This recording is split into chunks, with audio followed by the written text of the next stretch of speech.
Bom, então, bom dia a todos. Ontem a gente terminou a aula falando que eu demonstrei, né, todas essas expressões para o cálculo do trabalho requerido para a compressão do gás de uma pressão P1 até uma pressão P2. Né? Então a gente viu três casos, né, o isentrópico, quando N igual a K, né, o isentrópico reversível ou adiabático, né, é um caso limite. O outro caso limite é o isotérmico, né, que é essa curva aqui, né, quando a gente tem o PV igual a RT, então a temperatura não varia do estado 1 até o estado 2, e no meio do caminho a gente tem o politrópico, que é um processo de compressão geral, né, vamos dizer assim, onde tem alguma taxa de transferência de calor. Então o isentrópico reversível, ele é adiabático. O isotérmico, ele tem uma grande taxa de transferência de calor, né, onde a energia, a gente viu isso, né, a energia para manter a temperatura constante é da ordem de grandeza da potência do trabalho que o compressor tem que realizar no gás. Então, na prática, né, apesar da gente observar aqui que é o processo que demanda menor trabalho, na prática é difícil conseguir esse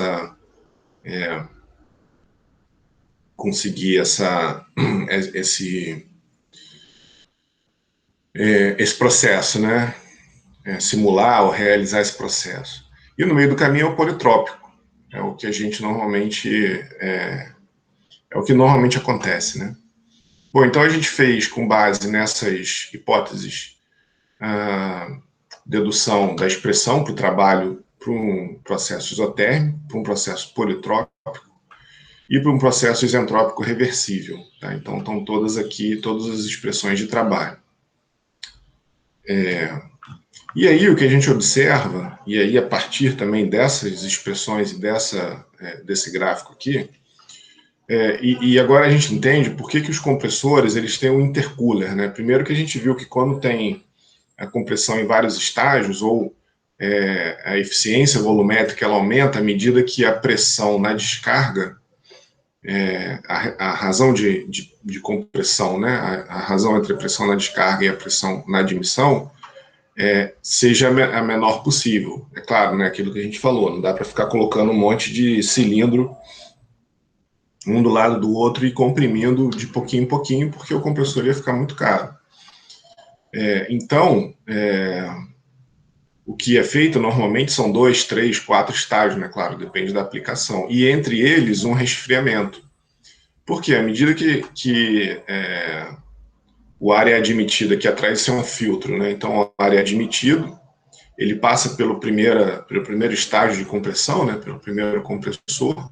Então digamos que ele seja admitido aqui em A, comprimido a B, aí no intercooler ele não varia a pressão, vai diminuir um pouquinho por causa de perda de carga, né? Mas como ele é curto, a gente assume que a pressão é a mesma entre C e B, né? C seria o ponto de saída aqui do intercooler, e B é a entrada lá, a admissão no segundo estágio. E aí ele resfria, né? Então, à medida que ele resfria, a gente traz o processo mais próximo aqui para o isotérmico. Tá? Então, ele passa de um politrópico, por exemplo, ou do isentrópico, mais perto aqui para o isotérmico, né? À medida que as taxas de transferência de calor vão aumentando, ó, ele vem aqui, ó, aqui estaria a curva isotérmica, aqui é diabático, né? O adiabático reversível, teórico, isso daqui é o politrópico, né? Aqui estaria, essa preta aqui cheia seria o politrópico, tá? E essa linha, essa região cinza aqui seria a economia de trabalho, porque se ele fosse direto ali, né? Se ele fosse direto no processo dele politrópico, ele ia passar essa linha aqui tracejada, né? Como ele é resfriado, ele vem para cá e economiza trabalho. Tá? Então, observa que aqui, o K de 1,4 é o K do ar, né? Então, seria o teórico aqui que ele está falando. Só que, na realidade, essa compressão politrópica, ela tem um N aqui de 1,3 obtido de alguma forma, experimentalmente, enfim, eu mostrei na aula passada, ontem, né? Como que a gente pode obter o valor da constante N, tá? Aí resfriou, e aí continuou comprimindo. A PV elevado a 1,3 igual a uma constante. Aqui o K, na verdade, é uma constante. Tá? Então, esse é o trabalho que foi economizado simplesmente por ter colocado o intercooler ali no meio do caminho. Tá?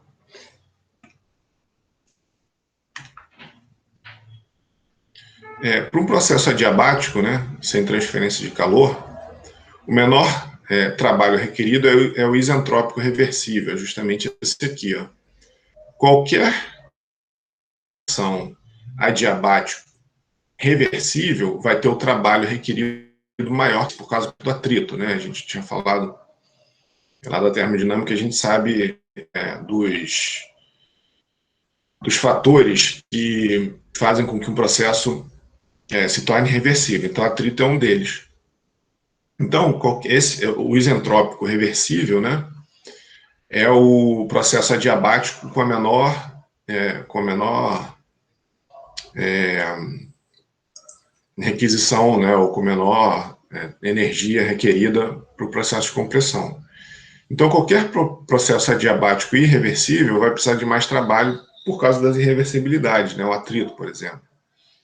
Então, esse é o trabalho usado na definição de eficiência de compressores. Então, é o trabalho isentrópico sobre o trabalho real. Tá? E aqui, ó, o que a gente está vendo, né, claro que a gente está analisando processos adiabáticos, né? A gente tem, por exemplo, ó, um processo de compressão onde o gás está indo do estado de entalpia H1 para o estado de entalpia H2. Isso daqui vem lá da termodinâmica, né? Um trabalho, a primeira lei da termodinâmica para um processo, né? Deixa eu fazer aqui. Então, a gente tem que o ΔH é Q menos trabalho. Tá? Então, se o processo é adiabático, o trabalho é a variação da entalpia, né? Certo? Então, a gente lembra lá de termodinâmica que a entalpia é uma propriedade muito importante que ela define, claro, né, guardadas as hipóteses no estudo lá da termodinâmica, as taxas de transferência de calor, isso até a gente fez, né? Ali no... quando a gente estava... Quando eu ilustrei ontem a desigualdade de Clausius, né? Então, a gente pegou um ciclo termodinâmico e a gente viu que todas as taxas de transferência de calor pela caldeira e pelo condensador se relacionavam com a variação de entalpia, porque a gente não tinha nenhum trabalho de eixo, nem na caldeira, nem no condensador. Por outro lado, quando a gente passa pela turbina, né, por exemplo, ou pelo compressor, a gente pode usar a hipótese que os trabalhos de eixo eles são muito maiores, né, eles têm a ordem de grandeza muito maior do que as taxas de transferência de calor, e a gente eventualmente pode desprezar essas taxas de transferência de calor. Então, nesse caso, claro que isso daí, cada caso é um caso, né? A gente viu que, se a gente, aqui atrás, né, se a gente induzir a transferência de calor, a gente aumenta a eficiência. Mas se eventualmente esse não for o caso, que dificilmente é para um compressor, na verdade, né? Normalmente a gente quer induzir transferência de calor num compressor para aumentar a sua eficiência, mas se por acaso não for o desejado, né, vamos dizer assim, o processo mais eficiente é o processo irreversível adiabático. Então, é ele que será usado na definição de eficiência. Tá? Qualquer transferência de calor induzida acaba com essa hipótese aqui que a gente está fazendo aqui nesse slide. Tá? Beleza? Então, aqui a gente está fazendo a comparação de dois processos adiabáticos, um real e um isentrópico. Né? Então, o que a gente está vendo aqui ó, é que quando a entalpia passa do estado 1, né, até o estado 2, então aqui seria o 2 isentrópico, e aqui o 2 real. Então, ó, o 2 isentrópico, a variação de entalpia isentrópica é bem menor do que a real. Tá? Aqui está a pressão na saída, então é a pressão 2 isentrópica, se ele passasse por um processo isentrópico, e a pressão 2 real, que é, por exemplo, com atrito. Então, a gente vê que a variação de entalpia no processo real adiabático, né, é maior do que a variação de entalpia num processo ideal isentrópico reversível. Então, esse caso aqui, ele é o caso básico. Opa, desculpa. Esse caso aqui é o caso base, vamos dizer assim, né? Seria pegar o mesmo processo real e subir numa curva isentrópica. Isso aqui existe, a gente pode traçar uma curva entalpia-entropia para o processo, né? Porque aí a gente consegue analisar como a variação de entalpia ela está relacionada aqui, ó. Na verdade até está aqui, né? Que eu escrevi aqui em cima. Como a variação de entalpia está relacionada com esses processos, é muito importante, né? Aqui, na verdade, você pode dizer que é uma curva de trabalho, certo? De trabalho contra a entropia, porque a entalpia está relacionada com o trabalho, através da primeira lei da termodinâmica, tá? Não trabalho, porque aqui não seria o trabalho, a variação da entalpia, na verdade, é melhor não, né? Porque é a variação da entalpia que fornece o trabalho, não a entalpia puramente. Então, deixa a entalpia ali mesmo. Tá? Beleza? Então, para um processo sem transferência de calor, essa discussão aqui faz sentido. Mas, na verdade, como a gente viu, né, o resfriamento intencional ele reduz o trabalho requerido.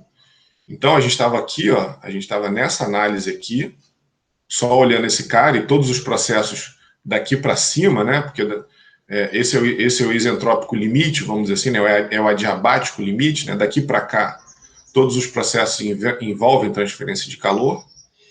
Tá? Então, à medida que a gente intencionalmente resfria o ar que está sendo comprimido, e é o que acontece normalmente no compressor, né? Essa discussão do processo isentrópico não faz mais sentido, e a gente tem que vir comparar, né, ou analisar, ou ter como caso limite o processo isotérmico.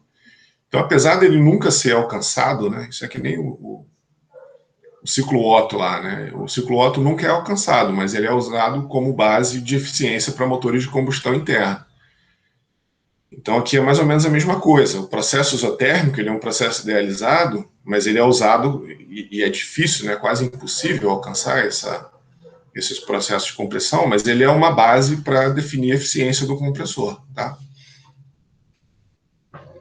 Então, ó, como que é a eficiência, né? É o trabalho real sobre o trabalho isotérmico, desculpa, tá? Sobre esse trabalho aqui, ó. Aqui o trabalho isotérmico é definido dessa forma, né? P1V1, Ln de P2 sobre P1, a gente viu essa demonstração ano passado, né? Ou RT1, Ln de P1, P2 sobre P1, né? Porque o P1V1 é RT1, tá? Onde o R aqui lembra, né? É o R do gás para o ar, é aproximadamente 287. Aí a gente pode usar direto P, volume específico, igual a RT, tá? Quando a gente usa o R do gás diretamente. Certo? Então, esse é o processo que requer menos potência, né? Então, por isso que os compressores são refrigerados com aleta ou uma camisa onde circula fluido refrigerante. Se vocês olharem lá no começo da aula, tinha um exemplo de vários compressores com uma camisa com fluido refrigerante. E aí, a gente viu, né, que para o processo isotérmico, eu acabei de mostrar, essa daqui, ó, esse é o trabalho requerido, mas para o processo se dar a temperatura constante, ele tem que ser também o calor retirado, né, pela primeira lei da termodinâmica aqui, ó, para a entalpia ficar constante, né, certo? O Q tem que ser igual ao trabalho, tá? Entalpia constante, temperatura não varia, né? Tá? Então, que aqui, ó, o ΔH é aproximadamente igual a CP/dt, né? Tá? Então, esse é o calor, esse daqui, assim, para um processo politrópico. Como é que a gente determina o calor? Esse daqui é para o processo isotérmico, né, que tem que ser a mesma quantidade de calor retirado do que é fornecido. E para o processo politrópico, a gente usa a primeira lei da termodinâmica, a hipótese do padrão ar, para simplificar, né, ΔH, Cp, ΔT. E aí, com isso, ó, o Q é ΔH mais trabalho, né? Então, Cp ΔT menos... Aí aqui está o trabalho para o politrópico, né? N1 menos N, RT2 menos T1. Isso a gente viu, demonstrou também na aula passada, né? E aí a gente pode usar também as relações termodinâmicas, né, do R e do K, onde o K é CP sobre CV, né? Então, essa expressão aqui, ela também pode ser escrita dessa forma, né? Tá? São equivalentes. Então, essa é a taxa de transferência de calor de um compressor que passa por um processo politrópico, tá? E aí, se ele for isentrópico reversível, o Q é igual a zero. O que é o isentrópico reversível? N igual a K. Então, quando N igual a K, esse cara aqui vai ser zero, né? O numerador aqui é zero. Então, Q é igual a zero e a gente obtém realmente o que a gente esperaria, né? Tá? Por essa expressão aqui, o isentrópico reversível, Q é igual a zero, que de fato, para o isentrópico reversível, é N igual a K, tá? Beleza? E aí, ó, se o gás não respeita a equação de estado de gás ideal, a gente tem que levar o fator de compressibilidade em conta, né, o Z. Então, por exemplo, para o caso politrópico, a gente tinha determinado o trabalho de eixo para o caso politrópico, e aí a gente tem que fazer uma média aritmética aqui, né, essa é uma forma de tratar o problema, entre o fator de compressibilidade no estado 1, que aqui seria a admissão, né, e aqui na descarga, tá? Então tem que fazer essa média aritmética do fator de compressibilidade entre a admissão e a descarga. Certo? Então, e a mesma coisa para os outros, né? Esse daqui é para o politrópico, se fosse o isentrópico reversível, ou o isotérmico também a gente aplica a mesma regra, né? Bom, e aí a gente viu o ciclo ideal, mas o ciclo real, apesar dele ser um pouquinho diferente, ele tem umas características aqui, ó. Então, primeiro, né, que os compressores reais, eles geram calor por atrito. À medida que ele está sendo comprimido, ele está mostrando aqui, ó, o adiabático, lembra? O K igual a 1,4, esse é o adiabático reversível. Aqui a gente tem o isotérmico, então K igual a 1 seria o mais eficiente. E aqui o real, né? Esse do meio aqui está o real. E aqui o tempo de compressão, né? Então ele vem P1, T1, e aí ele passa um pouquinho aqui, ó. Ele está dizendo que isso aqui é pressão e perda por atrito, porque a válvula ela não abre imediatamente, né? Ela não tem essa abertura perfeita aqui no exato momento que o processo adquiriu a pressão da descarga. Então existe uma certa inércia, existe atrito, tá? Então por isso que na realidade ela sobe um pouquinho, tá? Mas enfim, é bem parecido, né? A gente observa que o ideal tem uma forma bem parecida do real, tá? E aí depois ela vem até o estado 3, né? Aqui então é a descarga, né? Toda essa parte aqui é a descarga. Aí aqui ele está expandindo com as duas válvulas fechadas. E aí também a válvula, né? Ela não abre, na hora da admissão, ela não abre perfeitamente nessa pressão aqui, né? Ela não tem essa virada perfeita, né? Existe uma certa inércia aqui que ela acaba abrindo e ficando um pouquinho mais tempo aberta, e aí a pressão aqui ela acaba sendo um pouquinho abaixo aqui, né? A pressão de sucção, e tem que ser, né? Um pouquinho abaixo da pressão do processo, né? Porque senão o ar não entra, tá? Beleza? Então a pressão do processo tem que ser um pouquinho acima mesmo para o ar poder entrar dentro do pistão, tá? E aí o volume morto, né? Ele faz com que uma certa quantidade do fluido comprimido seja expandido novamente, né? Então, esse volume morto aqui, o que acontece é que nem sempre todo o gás é expulso. Então, eventualmente, uma certa quantidade de gás que já estava ali dentro do compressor volta e é comprimido de novo. Então, isso acaba reduzindo um pouco a aspiração também, né? Tá? Então, apesar que a gente vê aqui, o mais importante, né, é que apesar dele ter suas particularidades, o ciclo real ele é bem parecido, né, que é o pontilhado aqui, ó. É todo o ciclo pontilhado aqui, ele é bem parecido com o ciclo do compressor ideal que a gente analisou. Então, por exemplo, a questão da compressão isotérmica, se é mais eficiente, está válido, beleza. Né? Então, a gente aumenta a eficiência à medida que a gente induz a transferência de calor no processo de compressão. A questão de reduzir ao mínimo o ΔP aqui, né? A pressão na sucção e na pressão na descarga para aumentar a eficiência também. Isso é uma constatação que a gente obteve com base no ciclo ideal, que também se aplica no ciclo real. Tá? Então, como a gente vê lá em termodinâmica, né, todas essas análises que a gente faz para ciclos ideais, elas valem para o ciclo real. É muito importante essas idealizações, mesmo porque até, né, o ar comprimido, ele não passa por um ciclo termodinâmico, né? Assim como a gente analisou lá no ciclo Otto, né? Então, os gases de combustão, eles não passam por um ciclo termodinâmico, mas ajuda a entender uma série de características dos motores de compressão interna, como, por exemplo, no caso do motor de compressão de combustão interna, quanto maior a taxa de compressão, maior a eficiência. E aqui, na verdade, é o inverso, né? Quanto menor a taxa de compressão, maior é a eficiência do compressor. Tá? A carga no eixo aqui, né, para a gente determinar a carga no eixo que ele aguenta, né, é bem parecido com o que a gente viu para a bomba de pistão, lembra? A gente fez um exemplo lá. Né? Então, a força, por exemplo, pressão HE, né, ele está chamando aqui pressão HE, essa pressão aqui do lado esquerdo, aqui do pistão, né, vezes a área do pistão, menos a pressão CE aqui, né, vezes a área do pistão, menos a área aqui do eixo, tá? E a pressão na carcaça varia em função das variações de pressão no lado do pistão e do eixo, tá? Beleza? Então, em função dessa... em função aqui do que acontece, né, das variações de pressão, a pressão na carcaça aqui, ela vai...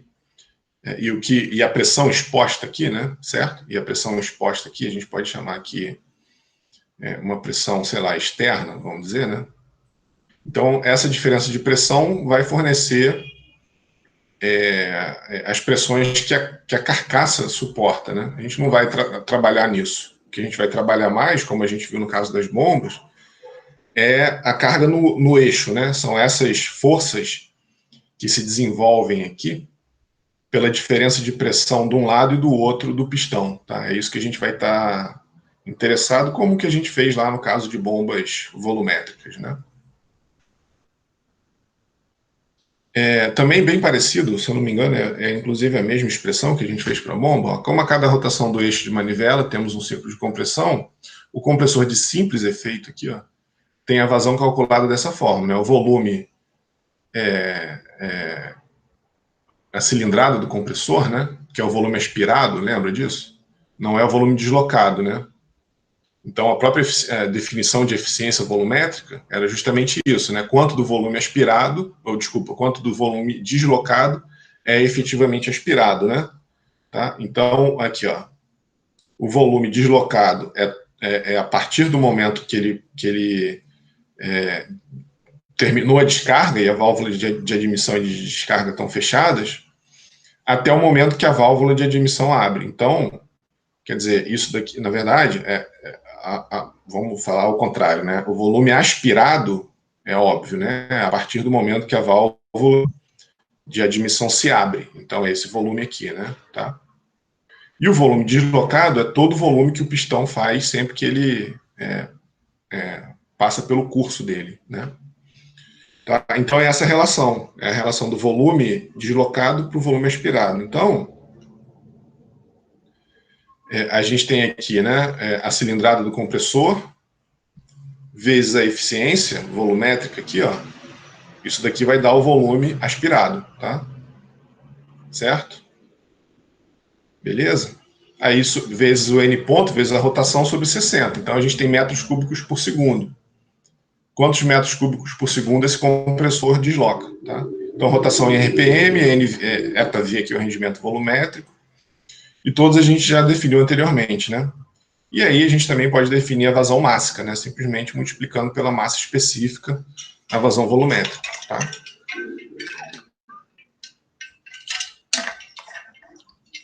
Beleza? Então, aqui a gente tem metros cúbicos por segundo e aqui quilos por segundo. E aí da termodinâmica, a gente sabe essa relação aqui, ó. O que ela diz? O Wzinho é o que a gente chama de trabalho específico, né? Ou todas as propriedades específicas quando a gente relaciona por quilo. Então, quilojoule por quilo. Isso aqui no SI, né? O W ponto é potência. Por exemplo, quilojoule por segundo. E o M ponto é vazão máxima.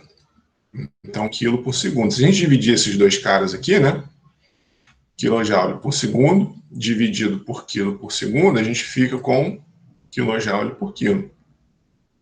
Então, na termodinâmica, o trabalho específico é obtido quando a gente divide potência pela vazão máxima. Então, a potência, que é o W ponto, né? Ele é o trabalho isentrópico, certo? Eu estou olhando aqui, ó. Aqui, eu estou olhando aqui, ó. É o trabalho isentrópico que a gente obteve, tá? Em quilojoule por quilo, vezes a vazão máxima, certo? Beleza? Sobre a eficiência global. Então, isso vai dar a potência em joule por segundo ou watt, né? Tá?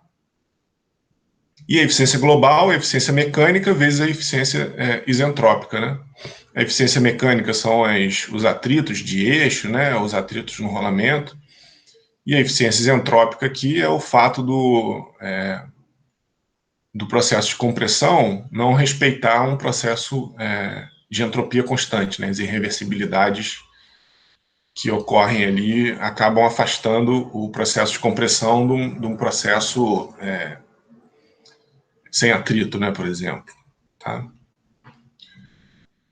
Bom, aqui um exemplo para a gente fechar essa parte de compressores. Ó. Então, um compressor alternativo deverá atuar em um sistema sob as seguintes condições.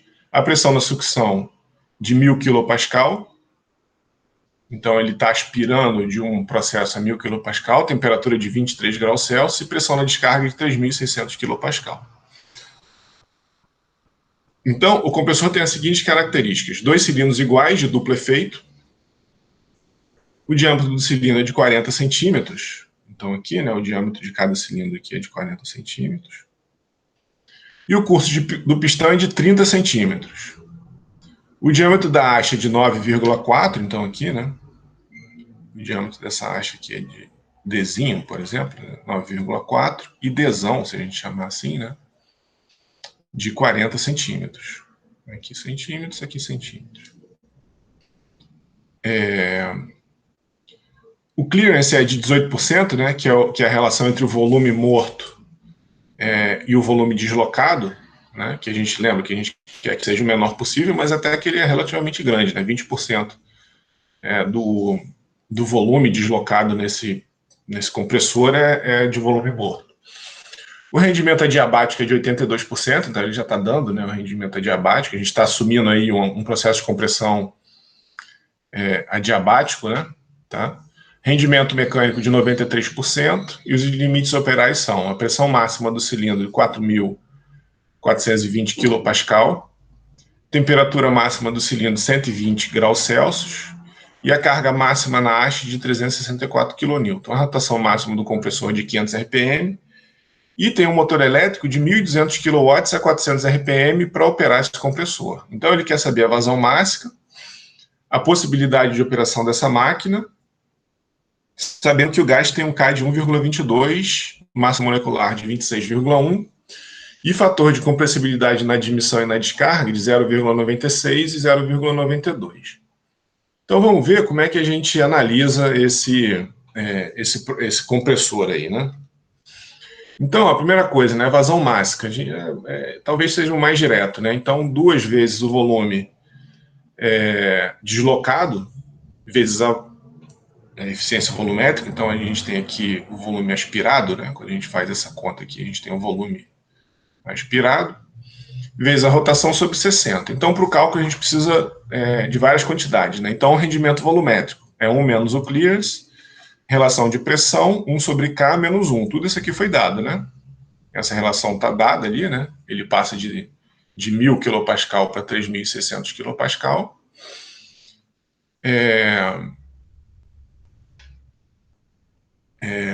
Deu o clearance ali, né? De 18%.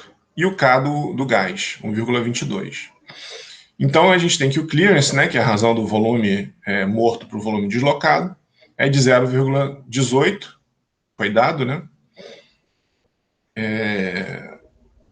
E aí a gente tem, então, o rendimento volumétrico, 0,66. Então, 66% do pistão, do curso do pistão, do volume deslocado, é efetivamente aspirado, tá? Bom, aí a gente quer saber o volume deslocado a cada rotação, né? Na ida do pistão, ele desloca L pi d2 sobre 4, tá? O L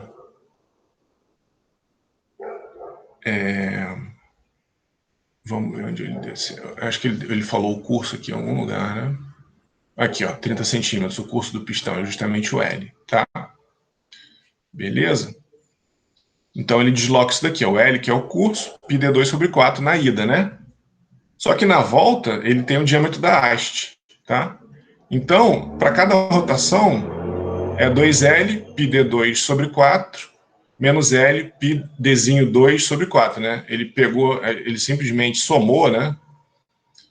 A ida e a volta aqui, ó, tá? Somando esses dois aqui, ó, a gente chega nessa expressão, tá? É o volume deslocado a cada rotação. Então, pi L sobre 4, 2d ao quadrado menos dzinho ao quadrado.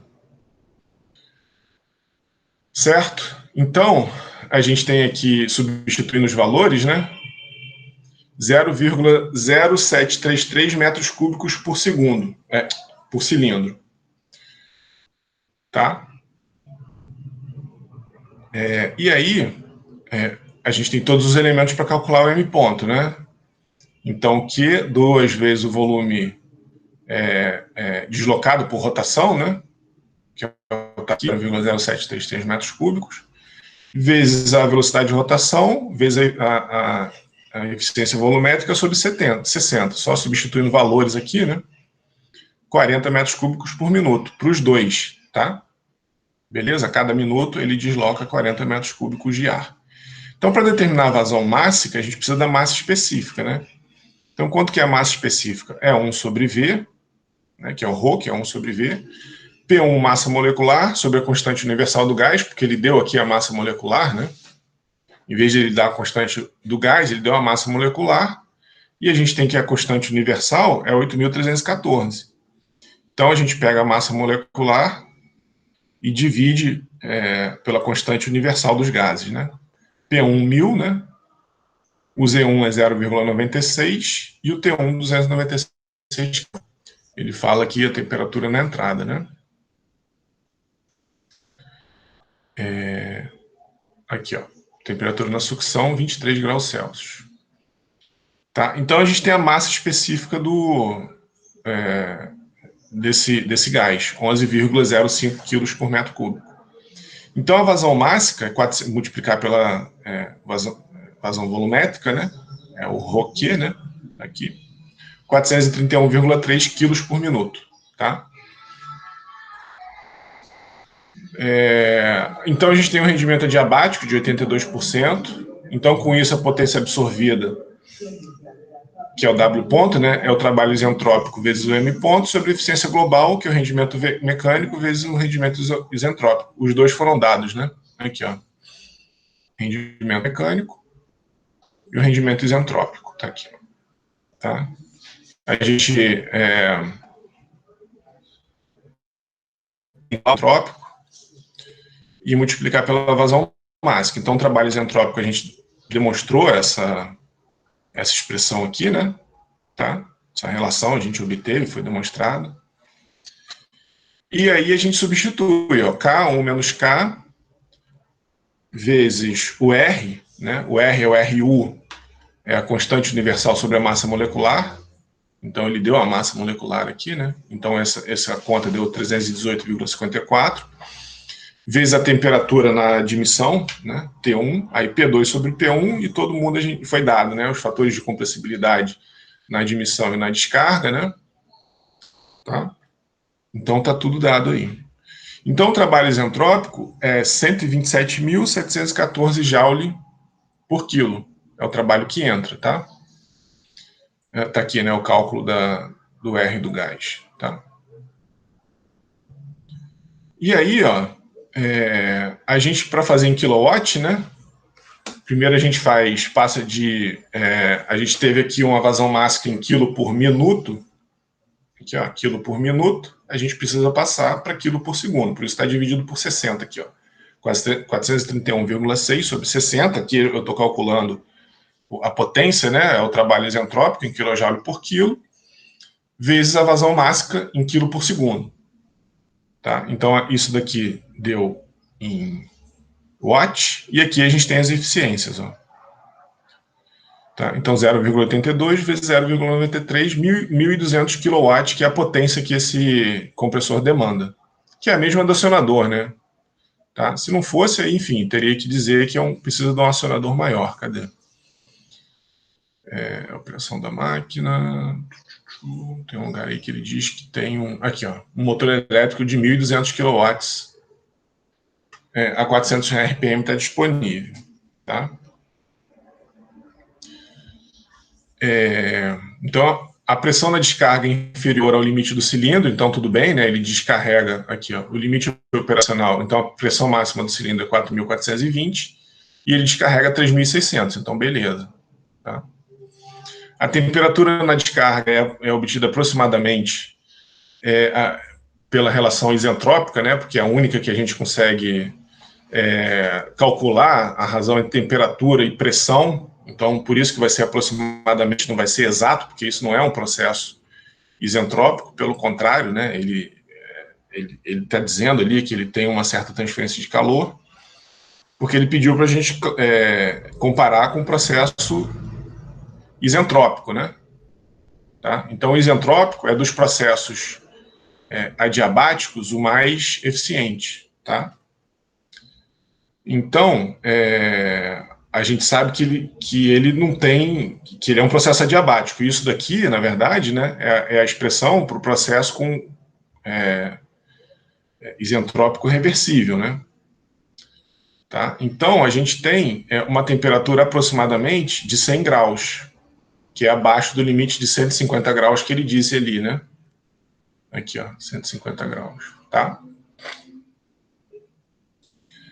Observa que a gente não tem como calcular N, né? E também é impossível ter um processo isotérmico. Então, na verdade, isso daqui a gente fez, por isso o máximo que a gente pode é estimar a temperatura na saída do compressor, tá?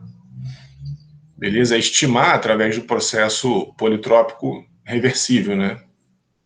Tá? Beleza? Ou adiabático, mas a gente sabe que esse processo teve transferência de calor, porque ele deu um K aqui, né? Que não foi 1, né? Nem 1, nem o N aqui que a gente usou foi o K, tá? Beleza? Então a força exercida na haste é determinada pelo balanço de força ali, né?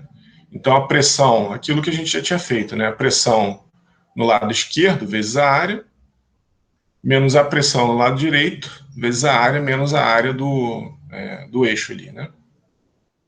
Tá? Então, π desão 2 ao quadrado sobre 4, deu 0,126 metros quadrados. E a área do lado direito ali, né? Deu 0,119 metros quadrados. Então, aplicando as pressões vezes as áreas, a gente obteve 333,63 kN, que foi, na verdade aqui é menor, né? Menor do que o 364, que é aqui, ó, a carga máxima na haste de 364 kN. Tá? Então significa que está ok, que ele suporta essa carga aí na haste. Certo? Beleza? Então a gente terminou a parte de compressor. Alguma dúvida aí? Alguma pergunta?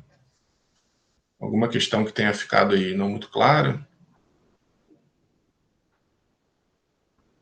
Tudo certo? Então beleza, galera. Eu vou terminar. Bom, são 8h40, né? Normalmente eu paro 8h50. Só para não ficar muito quebrado e o vídeo também não ficar muito quebrado, eu vou interromper aqui.